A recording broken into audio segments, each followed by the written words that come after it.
Hi everyone, welcome back. And in this tutorial we are going to study the anatomy of infraspinatus muscle. So the infraspinatus is this muscle on the lower posterior aspect of the scapula, and it is one of the four muscles that make up the rotator cuff.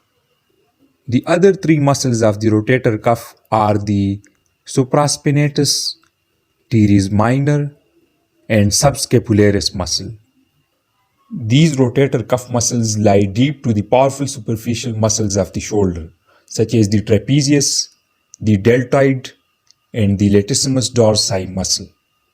So the infraspinatus muscle originates from the infraspinous fossa of the scapula. The infraspinous fossa is this area on the lower posterior aspect of the scapula, just below the spine of the scapula.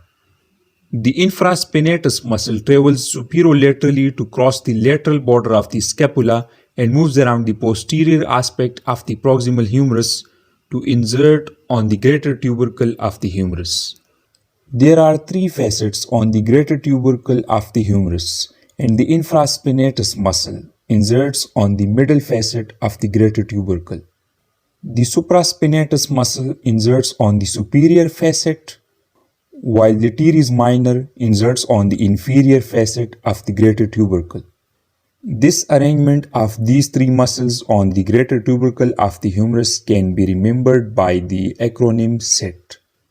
In terms of the actions, the infraspinatus is a very important muscle because when this muscle acts in combination with other rotator cuff muscles, it provides dynamic stability to the shoulder joint during movements of this joint. But when this muscle acts in isolation, it acts on the posterior aspect of the proximal humerus, and this muscle laterally rotates the shoulder at the glenohumeral joint.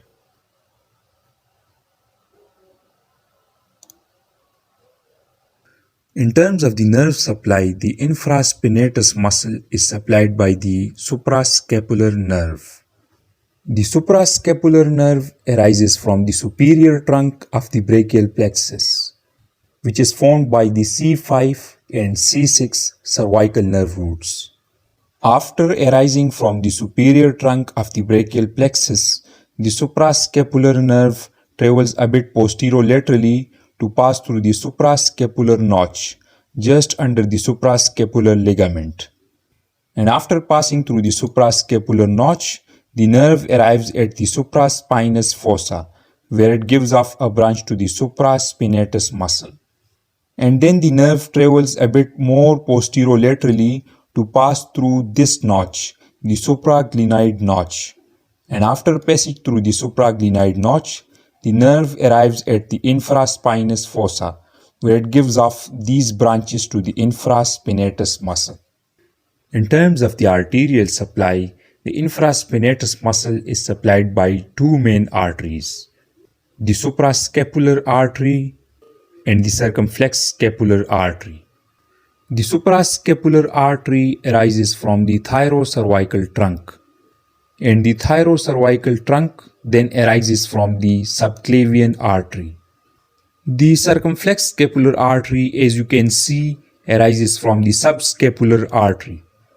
And the subscapular artery then arises from the third part of the axillary artery. These two arteries, that is the suprascapular and the circumflex scapular arteries, then anastomose at the infraspinous fossa, as you can see. Now let's give a quick review to all these points which we studied about the infraspinatus muscle.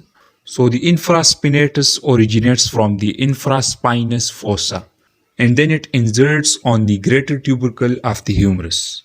The innervation of this muscle, so this muscle is innervated by the suprascapular nerve. The arterial supply of this muscle, so this muscle is supplied by the suprascapular artery and the circumflex scapular artery. And the actions performed by this muscle are the lateral rotation of the shoulder at the glenohumeral joint, and this muscle provides dynamic stability to the shoulder joint. So this was about the infraspinatus muscle. Hope you liked this tutorial. Thank you so much.